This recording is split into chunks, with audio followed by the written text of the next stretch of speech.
contenu de mon propos tendra vers plusieurs grandes finalités. La première est de vous brosser autant que possible l'importance de la question foncière en Côte d'Ivoire et plus largement dans le monde. L'idée étant de dégager quelle est l'importance de cette propriété, de cette possession, dans quelle modalité elle peut s'exercer et surtout pourquoi.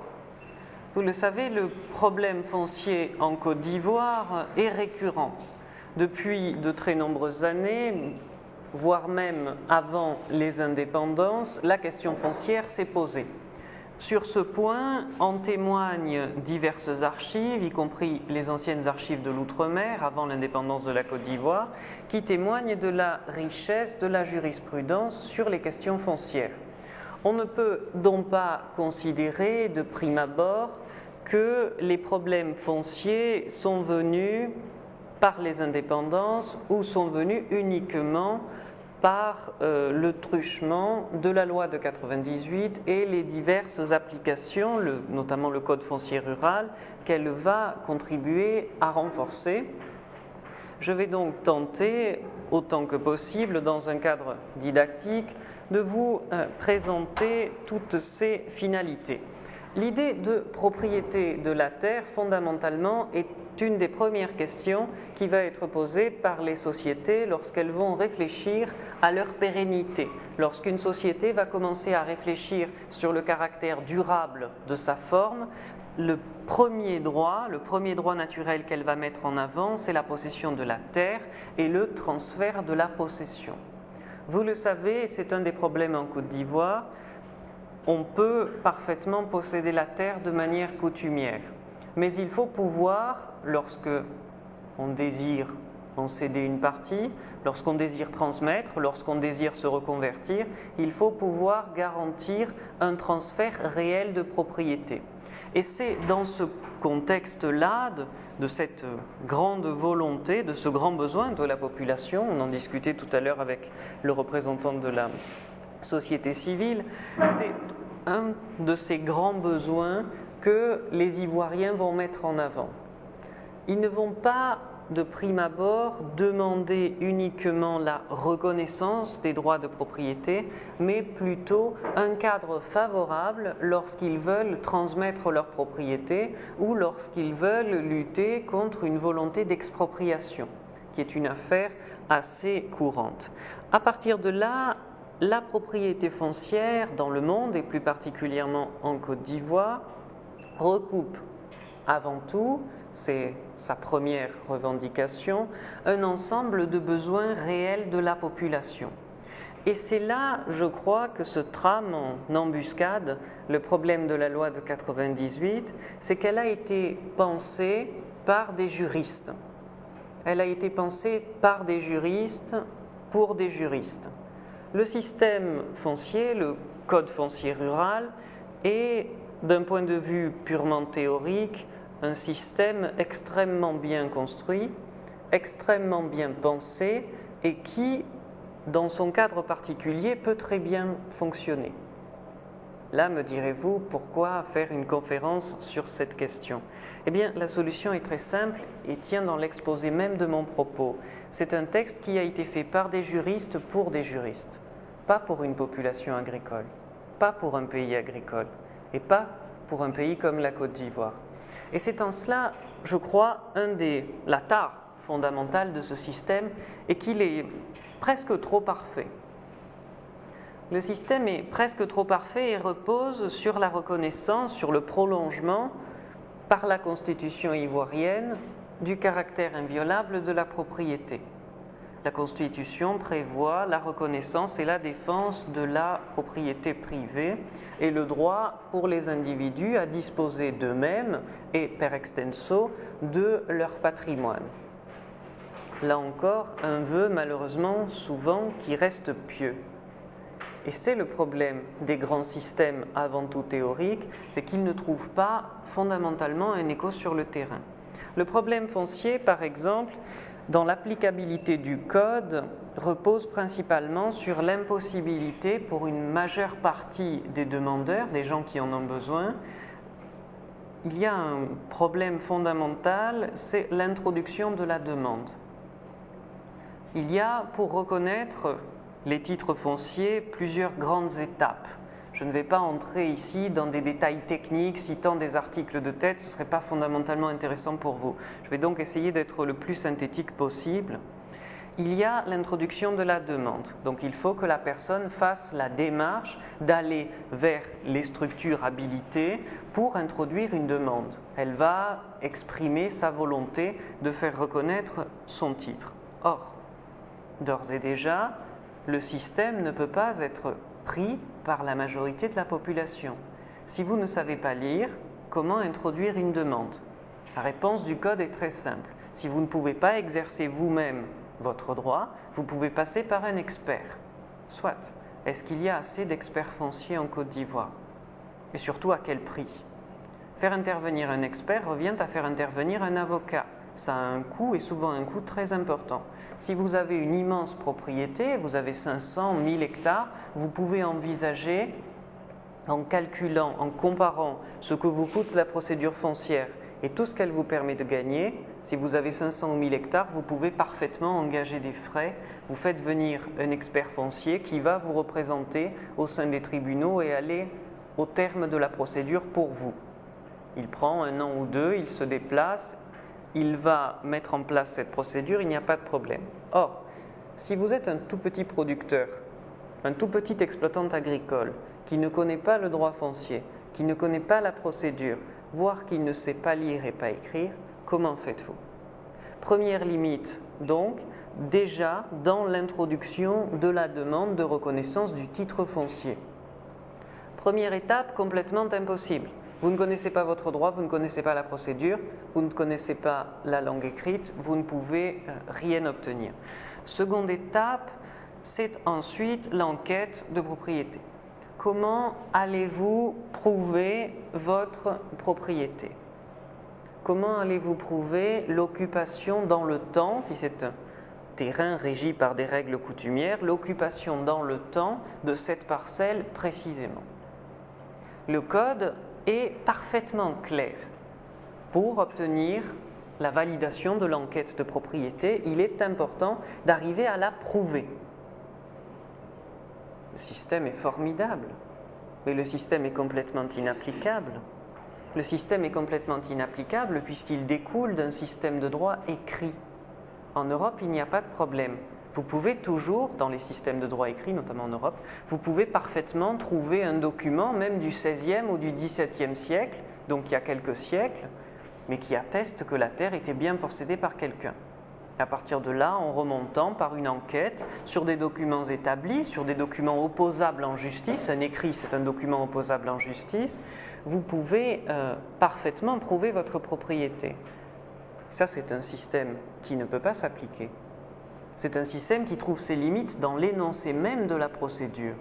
Puisque dans nombre de cas, la personne qui occupe la terre depuis 10 générations n'a pas d'attestation comme quoi ses grands-parents, ses arrière-grands-parents l'occupaient aussi. Donc s'il a réussi à passer la première étape, l'introduction de la requête, il est bloqué par l'enquête. Il est bloqué par l'enquête à laquelle il ne peut pas donner les éléments nécessaires pour statuer. On ne peut pas en justice, dans un système de justice nationale, on ne peut que difficilement arguer, avancer l'idée que l'on a un droit coutumier, puisque le droit coutumier souvent n'a pas de valeur de preuve. La parole ne suffit pas. À partir de là, la personne est condamnée par le système même, puisqu'elle ne peut pas prouver, puisqu'elle n'a aucune possibilité de prouver l'utilisation de la terre. Et souvent, on le voit dans certains litiges fonciers, la personne dit « mais je peux prouver que j'occupe la terre puisque j'ai construit ma maison dessus ». Ça, c'est un argument extraordinaire, sauf qu'un magistrat ne le reconnaîtra jamais. Vous pouvez parfaitement, pendant 30 ans, occuper la terre de quelqu'un d'autre. C'est la réponse qu'on fera, c'est une réponse parfaite en droit écrit. Est-ce que vous avez une preuve de votre propriété? Non. Est-ce que vous avez une preuve que vous ne volez pas la terre de quelqu'un? Parce que le fait que le propriétaire ne la réclame pas ne signifie pas qu'il vous l'a vendue. Que pouvez-vous dire? Vous ne pouvez rien dire. Et à partir de là, qu'est-ce qu'il se passe? Et c'est en cela que le système est pernicieux. Le code dit qu'il faut passer par toutes ces étapes pour obtenir un titre foncier. Vous le faites, il n'y a pas de problème, tout le monde peut le faire. Oui, mais pour le faire, il faut connaître le droit, il faut connaître la langue, il faut avoir les moyens financiers de le faire, parce que ça coûte très cher.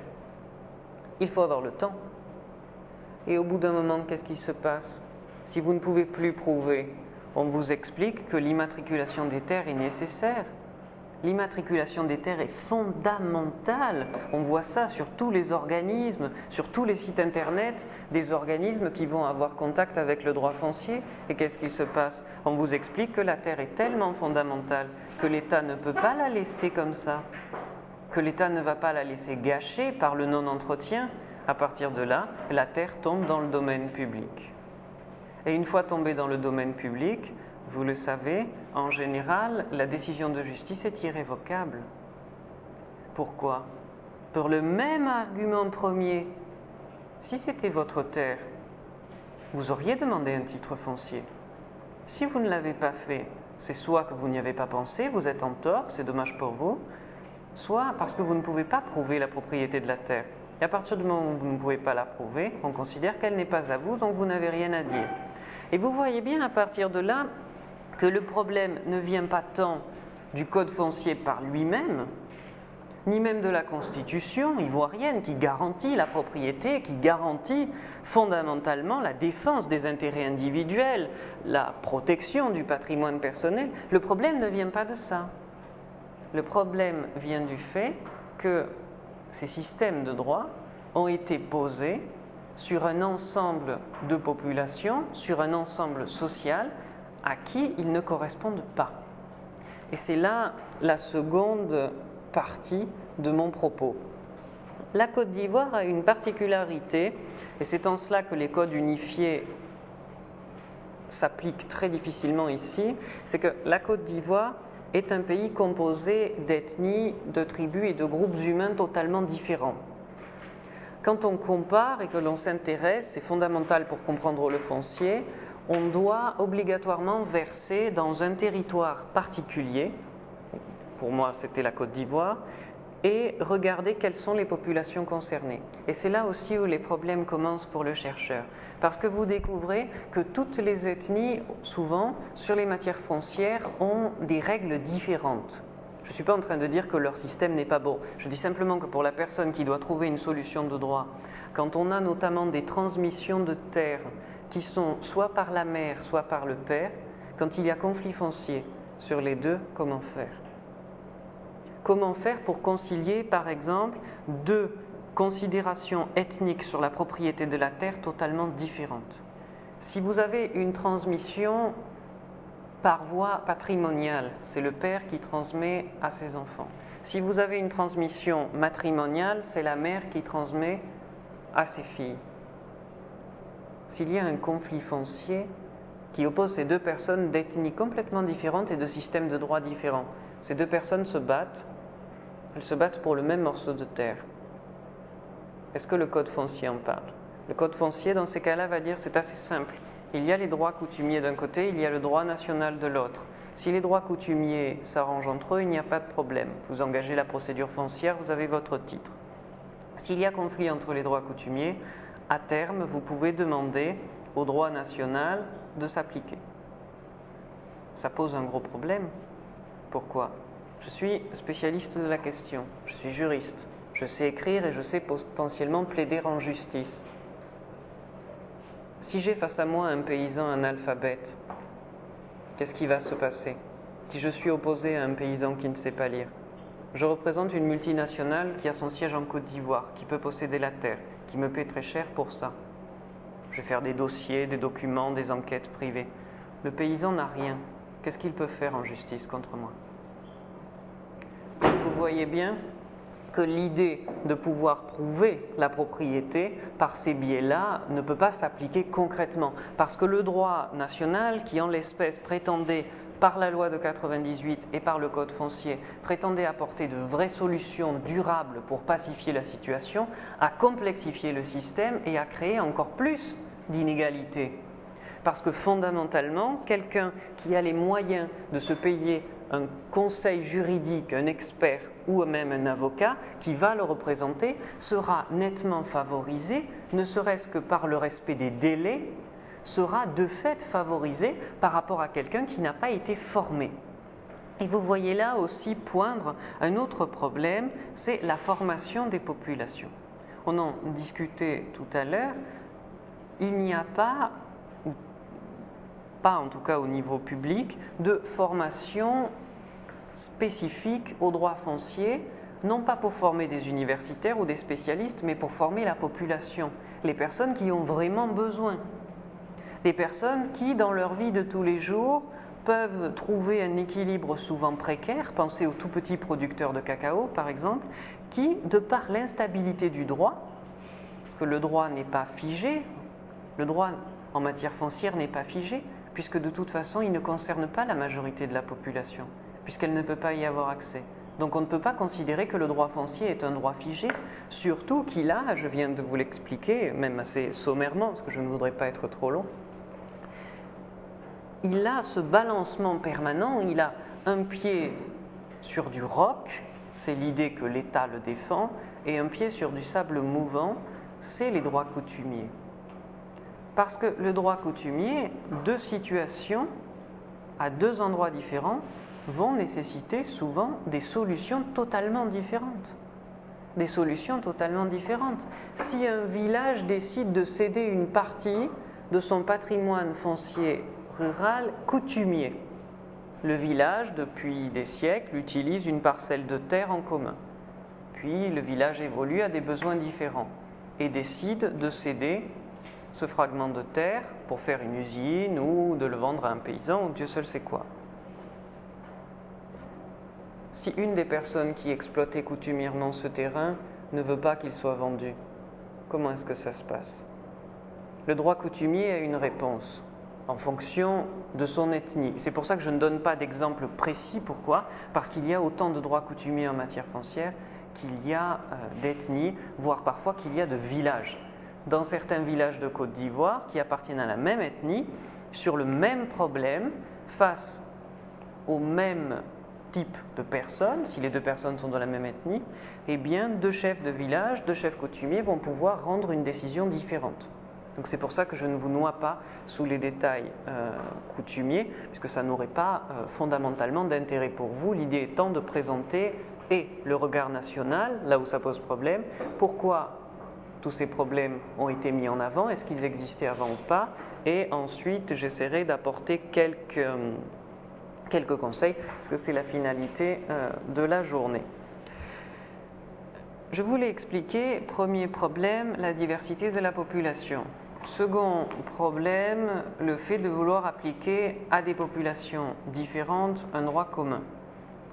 Et surtout, ce n'est pas tellement l'idée de vouloir appliquer un droit commun qui pose problème, mais plutôt de vouloir leur appliquer un droit commun qui ne corresponde absolument pas à leurs attentes et qui ne corresponde absolument pas à leurs spécificités. Le Code de 98 a été présenté par ceux qui l'ont voté, forcément, ils avaient intérêt à le faire, comme une solution à tous les problèmes offerte généreusement à la population pour l'extirper de la misère. Vous le savez, dans le monde, le droit foncier, lorsqu'il est clair, lorsqu'il est respecté et lorsqu'il est opposable en justice, j'ai un titre foncier, je peux aller devant un juge qui va me permettre d'avoir un jugement si on veut me voler ma propriété, j'ai un titre, je dis c'est à moi, le juge dit vous arrêtez la procédure, on a déjà un propriétaire, on ne peut pas lui prendre. Eh bien, dans tous les pays du monde où il y a une reconnaissance réelle de la propriété, de fait, il y a un développement économique. Nous en parlions tout à l'heure, il y a toujours un lien entre les deux. Pourquoi ? Parce que la reconnaissance d'un titre foncier va permettre l'hypothèque. Si j'ai un titre foncier sur ma terre, je peux aller voir un banquier, lui remettre une hypothèque sur ma terre et il me dit je vous prête 1 million, 2 millions, 3 millions pour investir dans votre exploitation agricole Et à partir de là, vous pouvez vous moderniser, vous pouvez produire un meilleur cacao, par exemple, en achetant du matériel, et parce que vous produisez un meilleur cacao, vous pouvez le vendre plus cher, parce qu'il est de meilleure qualité. Vous pouvez en vendre plus. À partir de là, vous gagnez plus d'argent. Vous gagnez de l'argent, vous remboursez votre hypothèque, vous achetez un autre terrain, vous vous développez comme ça. Et il y a toujours, fondamentalement, un lien entre, d'une part, la défense réelle du droit de propriété, de la propriété foncière, et d'autre part, le développement économique. Dans un pays comme la Côte d'Ivoire, la reconnaissance du titre foncier est fondamentale pour le développement. La majeure partie de la population est concernée. Et puis surtout, vous avez une chance extraordinaire dont les étudiants ivoiriens sont très fiers quand je les rencontre, c'est que la Côte d'Ivoire est le premier producteur mondial de cacao. Par la reconnaissance des titres fonciers, la Côte d'Ivoire ne pourra pas devenir le premier producteur puisqu'elle l'est déjà, mais elle pourra améliorer la qualité de son cacao. Parce que si vous avez un titre foncier, vous avez une hypothèque. Si vous avez une hypothèque, vous avez des prêts. Si vous avez des prêts, vous améliorez votre qualité. Si vous améliorez la qualité, vous pouvez facilement augmenter les prix. Imaginez pour un producteur tout ce que ça peut représenter. Le problème, disais-je, du code foncier est qu'il ne s'applique pas à la majorité de la population. Le système est très bien pensé pour un système de droit écrit. En Europe, je l'ai dit, il n'y a pas de problème. Pour un titre foncier, la terre appartient toujours à quelqu'un, où les archives permettent de remonter jusqu'à l'ancien propriétaire et ensuite de dégager par un faisceau de preuves et de présomptions pour savoir qui, dans le conflit, est propriétaire. Ici, c'est totalement impossible. Et le problème, un des problèmes de ce code est qu'il n'a pas intégré l'origine propre à la Côte d'Ivoire de son droit, c'est l'apport du droit colonial. Quand la Côte d'Ivoire a été reconnue comme une colonie par la France, lui a été imposé le droit de l'outre-mer. Le droit de l'outre-mer, c'est le joli nom que la France a mis en place pour désigner le droit colonial. Et maintenant encore, on n'étudie pas le droit colonial, on étudie le droit de l'outre-mer, qui revient exactement au même, mais le terme est préféré et fait davantage politiquement correct. Or, l'apport du droit d'outre-mer ou du droit colonial est fondamental pour justifier comment on est arrivé à un système de droit foncier qui marche potentiellement sur la tête. Le droit foncier, le code foncier fonctionne parfaitement avec le droit de l'outre-mer. Or, le droit de l'outre-mer ne repose pas sur la société ivoirienne. Il repose sur la société qui l'a produit, sur la société française. En Europe, il fonctionnerait parfaitement, mais en Côte d'Ivoire, il est totalement inapplicable. À partir de là, le législateur, en 1998, lorsqu'il a affirmé l'apport de ce droit pour la Côte d'Ivoire, surtout lorsqu'il l'a présenté comme un moyen d'émancipation de l'ancien modèle colonial, aurait dû comprendre que l'idée même de proposer un code écrit, revient à retrouver le système colonial, puisque c'est fondamentalement pas en Afrique que l'on trouve des systèmes de droit écrit, sans quoi il n'y aurait plus de droit coutumier et il n'y aurait plus de conflit avec les droits coutumiers. À partir de là, je considère à titre personnel qu'un des problèmes du code foncier et plus largement du droit foncier est son inadéquation totale avec les populations qu'il entend encadrer. La base d'un système de droit, pour qu'un système de droit soit un des terreaux de la réconciliation, on en parle tous les jours en Côte d'Ivoire, c'est une question fondamentale, surtout après le coup d'État, après les divers troubles de la crise post-électorale notamment, eh bien, il faut envisager le droit comme un instrument de réconciliation. Mais comment le faire? C'est assez simple. Un système de droit est accepté et reconnu par la population lorsqu'il est considéré comme un système juste et qui répond réellement à ses attentes. En l'espèce, ce n'est absolument pas le cas du droit en matière foncière qui va au contraire créer de nouveaux conflits qui parfois se solutionnent par les armes. Vous prenez, sans sortir bien loin d'Abidjan, le conflit autour des populations burkinabées. Les Burkinabés, des gens d'autres régions qui ont été appelés par les paysans de Beaunois notamment pour encourager le développement de la filière ananas, des fruits et des légumes. Vous me diriez, pourquoi il y a problème? Bien, il y a problème car la population burkinabé n'a pas les mêmes règles. Logique, c'est une population différente, des populations différentes ne peuvent pas avoir les mêmes droits. Et les Burkinabés ont pris dans l'histoire une part de plus en plus importante dans la production des ananas, avec aussi le boom de l'EVA. Et maintenant, la population de Beaunois s'estime lésée. Or, il y a un problème foncier récurrent parce que les Burkinabés, notamment, ne peuvent pas posséder la terre. Pourquoi? Parce qu'il y a dans le code une condition de nationalité. Ne peuvent posséder la terre que les Ivoiriens. Ne peuvent acheter la terre que les Ivoiriens. Quand vous n'êtes pas Ivoirien, eh bien, vous pouvez la louer. Vous pouvez la louer soit pour un bail classique, vous louez un terrain pour 1 an, pour 2 ans, pour 5, pour 10 ans, soit dans le cadre d'un bail amphithéotique, par exemple, pour 50 ans, 60 ans, voire plus. Et là, vous serez tenté de me dire, il n'y a plus de problème. Les Burkinabés ne peuvent pas posséder la terre à Beaunois. Soit. Donc ils prennent un bail. Il n'y a plus de problème. Le système de droit est là et nous protège. Sauf que la réalité est tout autre. La réalité est tout autre parce que ces bails, souvent, sont des bails illégaux. Pourquoi? Parce que pour pouvoir louer quelque chose, il faut en être propriétaire. Et pour être propriétaire d'une terre, il faut un titre de propriété. Donc si vous allez en justice, vous êtes un paysan ivoirien honnête, vous n'avez rien volé à personne.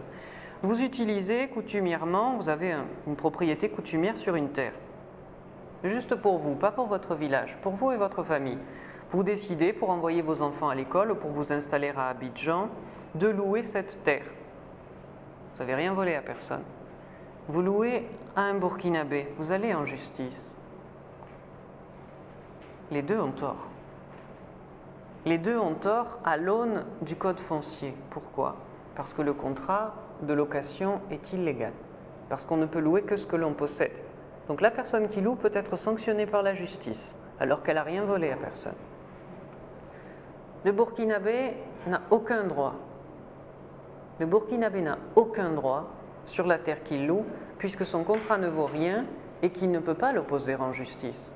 Donc si le propriétaire en face est honnête, il lui dit « vous me payez par an telle somme », il encaisse, il lui laisse la terre.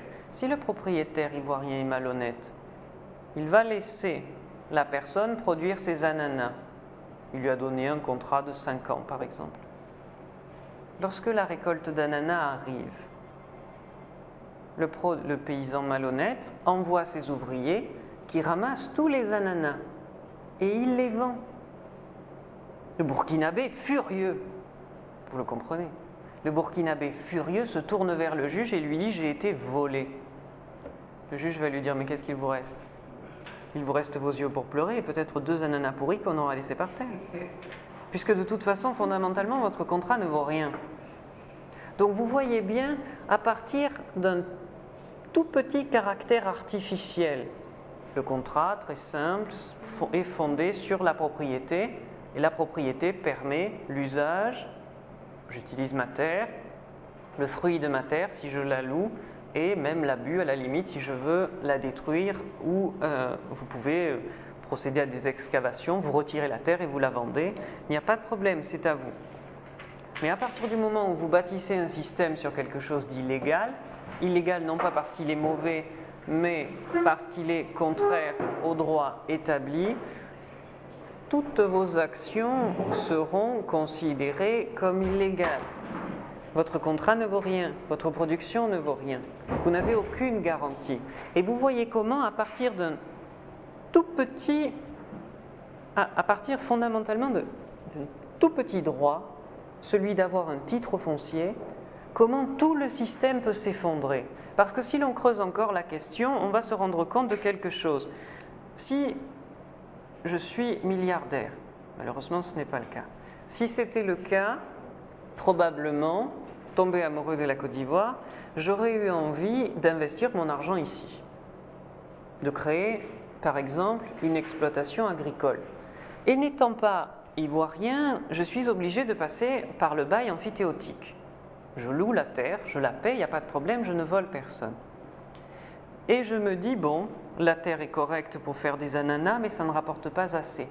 Je vais investir 500 millions ou 1 milliard, par exemple, pour installer une production d'EVA. Vous savez que la filière EVA est souvent ralentie parce que pendant les premières années, l'EVA ne produit rien. Donc vous devez financièrement avoir assez d'argent pour garantir l'entretien de ces parcelles. Donc ça vous coûte pendant quelques années sans rien vous rapporter. Si je suis très riche, je suis tenté de prendre le risque, puisque j'ai assez d'argent. Financièrement, je peux le faire. Mais il y a un problème. Il y a un problème à savoir que mes baux, les divers bails que je vais utiliser, ne me garantissent aucun droit, puisque fondamentalement, ces baux sont illégaux, puisqu'il n'y a pas de titre foncier. Quel intérêt ai-je? Quel intérêt ai-je, je vous pose la question, à investir sur une terre qu'on peut me reprendre? Je fais mon calcul. Si j'ai un bail de 60 ans, en 60 ans, je peux amortir ma production d'EVA, il n'y a pas de problème. J'investis, je loue la terre, je prends du personnel, je mets en place un système pour récupérer le caoutchouc, pourquoi pas même le traiter sur place. Vous le savez, c'est un problème en Côte d'Ivoire. Vous produisez, mais souvent ce n'est pas traité. C'est pour ça qu'il y a des centaines de tonnes d'anacardes qui pourrissent. Pourquoi elles pourrissent? Parce qu'il faut les transporter jusqu'ici. Vous avez vu les routes en Côte d'Ivoire. C'est pas tellement, d'ailleurs, la route le problème. C'est plutôt tous les parasites sur la route qui vont vous racketter avec votre camion. Vous partez avec 100 tonnes d'anacardes. Il y en a combien qui arrivent à Abidjan? Ça, c'était une parenthèse. Fondamentalement, l'absence de titre foncier, l'absence d'un code foncier réel et durable va empêcher tous les investissements. Si vous n'êtes pas ivoirien et si vous n'êtes pas certain, il y en a très très peu, si vous n'êtes pas certain que la personne à qui vous allez louer a un vrai titre foncier, opposable en justice, vous savez, tous les titres ne le sont pas, si elle a un vrai titre foncier obtenu au terme d'une enquête extrêmement longue et coûteuse, vous pouvez prendre le risque d'investir. Or, on sait que ces titres-là sont quasiment inexistants. Il y en a très peu par rapport à la quantité de terre. Ce problème de droit va donc engendrer un recul du développement et une augmentation de la misère, parce que le niveau de vie augmente et parce que vous ne pouvez pas investir, donc pas vous développer.